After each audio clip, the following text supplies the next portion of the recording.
Hello again, lizard figurine collectors. So today we have this Cordophilus cataphractus, and it says here Animal Planet, but this logo looks very similar to Animal Heavenly Body when I've seen Animal Heavenly Bodies listed as Animal Planet, so maybe they changed their logo along the way.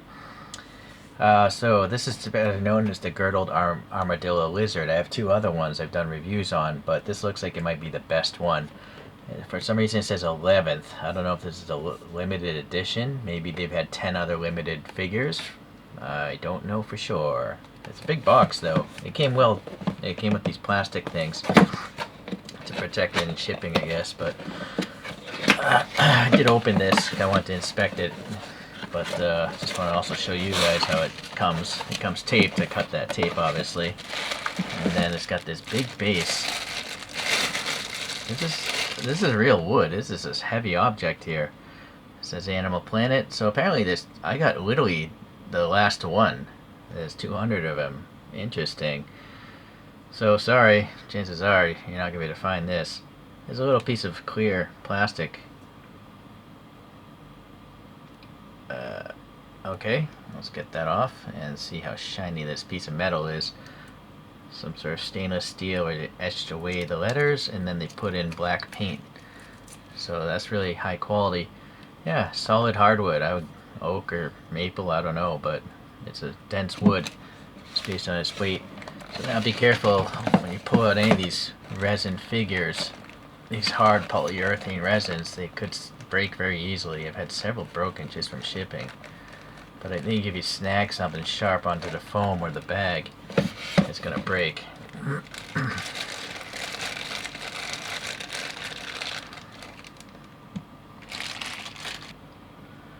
So if you look at this image, this looks very similar to that image, right? It's not really a cartoon version of a lizard. It literally is like a representation of what's going on in that photograph, if you ask me. Let's see, I didn't measure this base. If it matters to the size of your cabinet or something, but this is like a 78 millimeter wide square, and then yeah, height wise I would say it's, well, with the pads, maybe 30 millimeters. Alright, so now the actual lizard on its widest dimension is maybe 75 millimeters, somewhere in that ballpark. Lengthwise I would say maybe, yeah, I would say it's around 75 millimeters. Yeah, all every dimension. Okay, let me get a better light angle here. So this is again a hard resin. If you drop it, it's gonna break like ceramic.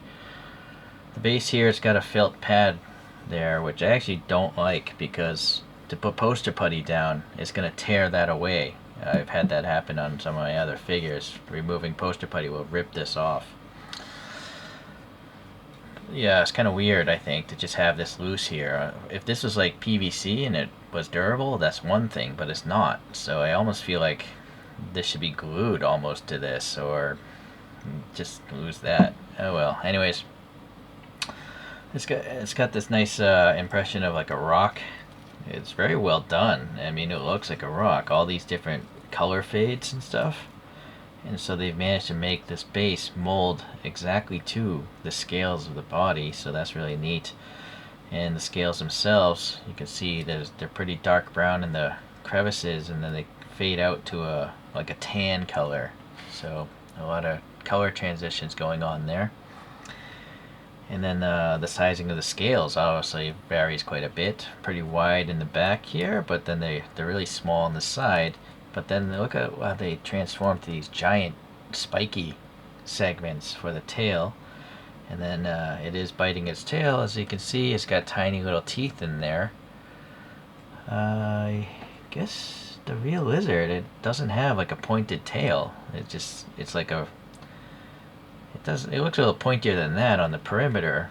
I almost thought this was broken off, like there should be a tip and it's broken, but I don't know.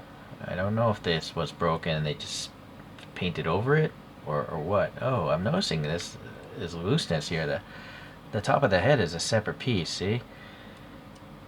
Wonder if it, look at that. Alright, so that's some construction, I guess, insights how they made this thing. So they had some glue, but obviously not enough.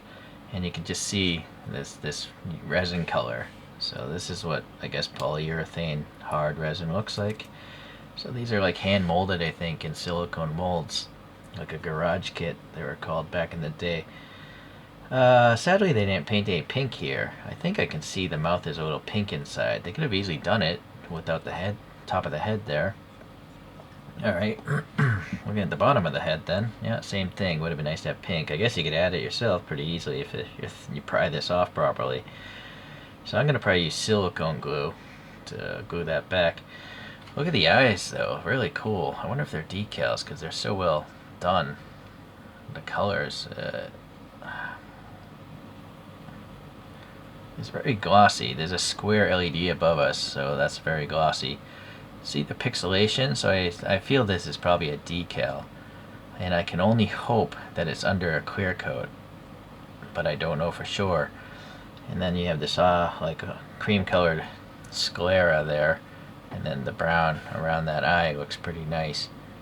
So you can really see the paint washes here, bringing out the details of all these scales.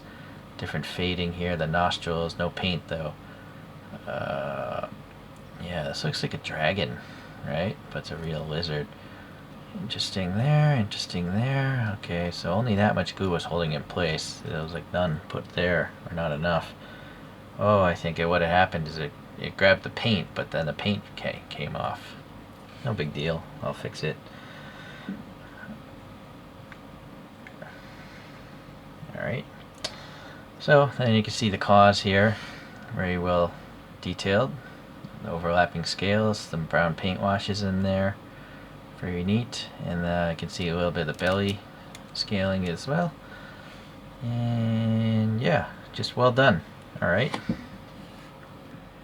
So the very first type of lizard of this nature I got was from Lizard Kingdom number 2. This is the Sacred Chase from that series, but it's molded nicely, but it's weird that it's not biting its tail. This is clearly more cartoonish with the small legs and stuff, but it's just colored like a Pokemon. It's a little too cartoony for me, so that's why I didn't like that. So then the next one I got was this Bandai Tenori Friends, and this is actually really impressively good. See, this one is actually even better maybe in the fact that looks more pointy, and this is soft PVC. The other ones are rigid plastic. This you can drop all day long and it's never going to break. I think it's actually hollow because I can squeeze the body, but it's very well done. It's biting its tail and nothing can break on this because they molded the legs into the body pretty much, all the toenails, the toes and fingers. The eye's kind of lame though, right? It's just black. So if you want a good representation with very little money expenditure, you want to go with the Bandai. If you want a total cartoon and you love Pokemon, you go with Lizard Kingdoms. But clearly, this is a pretty nice one. I guess in many ways superior. It's probably the most realistic of all three, but it was also quite expensive. So, okay, well that's it for today's lizard. It's funny that I collect lizard figures now, but I do. There might be other videos on lizards. Can't say for sure. I'll see you then, though.